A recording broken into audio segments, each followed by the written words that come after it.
दोस्तों अभी मैं आपको ये वीडियो दिखाने वाला हूँ हाजी शहजाद साहब जिनके घर को गिरा दिया गया। दोस्तों हाजी शहजाद साहब जिन्होंने गुस्ताखे रसूल के खिलाफ आवाज़ उठाई थी, तो इसके ऊपर इनके करोड़ों के मकान को गिरा दिया गया, करोड़ों का इनका नुकसान कर दिया गया। तो अब ये क्या बोल रहे हैं, आप इनके वीडियो को, इनकी बात को आप ज़रूर सुनिए। सजा जो छतरपुर में बलवा हुआ है उसमें आपको मुख्य आरोपी बनाया है। कितना हाथ है आपका उस बलवे में?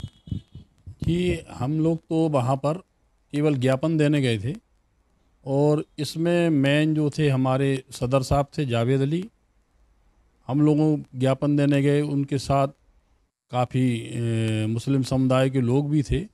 वहाँ गए तो वहाँ टीआई साहब लेट आए, 1-1.5 घंटा वहाँ हो गया, तो लोग इकट्ठे हो गए ज़्यादा।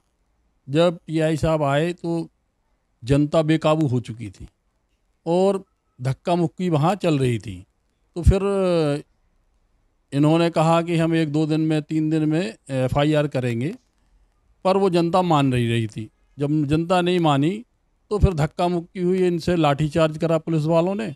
तो फिर उन लोग किसने पथराव कर दिया, ये हम लोगों के समझ में नहीं आया और हमें तो ज़बरदस्ती इसमें फंसाया जा रहा है, क्योंकि हम उस टाइम पे एडिशनल एसपी साहब थे, डिप्टी कलेक्टर साहब थे, एसडीएम साहब थे, उनके साथ हम खड़े थे और हमने जाके, उन्होंने हमसे कहा कि आप भीड़ को रोको, तो हमने जाके भीड़ को रोका, उनको समझाया, पर दोनों तरफ से लाठीचार्ज इधर से चल रहा था, उधर से पत्थर चल रहे थे। तो फिर हम लोग वहाँ से निकल गए और इसके, जबकि हम लोगों का कोई रोल नहीं हमारा, और हमारा पूरा मकान तोड़ दिया गया, हमारे पूरे घर वालों को परेशान करा जा रहा और हम भी बुरी तरीके से परेशान है और हमें बदनाम किया जा रहा है कि ये इस तरीके से उपद्रवी करते हैं। जबकि 13-14 साल से हम लोग तंजीम चला रहे हैं, लोगों की मदद करते हैं।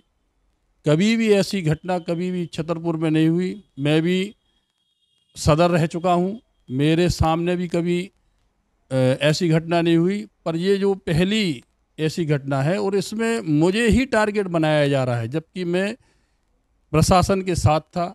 कभी हम लोगों ने ऐसी हरकत की नहीं। तो क्या उस भीड़ में कुछ असामाजिक तत्व हो सकते हैं जो इस तरीके की हरकत कर, एक सुनिए जो तरीके से की गई हो?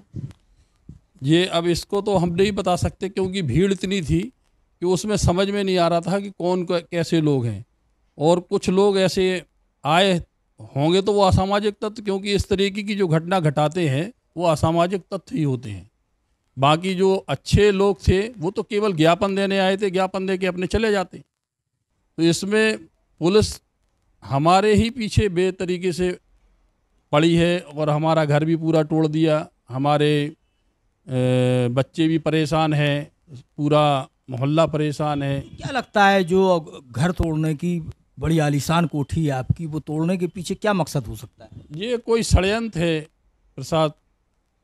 पुलिस प्रशासन का या प्रशासन का, कि मुझे टारगेट बनाया गया, जबकि मेरा कोई ऐसा आज तक का कोई ऐसा रिकॉर्ड नहीं है कि जिसमें मैंने कोई ऐसी घटना को अंजाम दिया हो। तो क्या चाहते हैं अब आप, किस तरीके का न्याय चाहते हैं?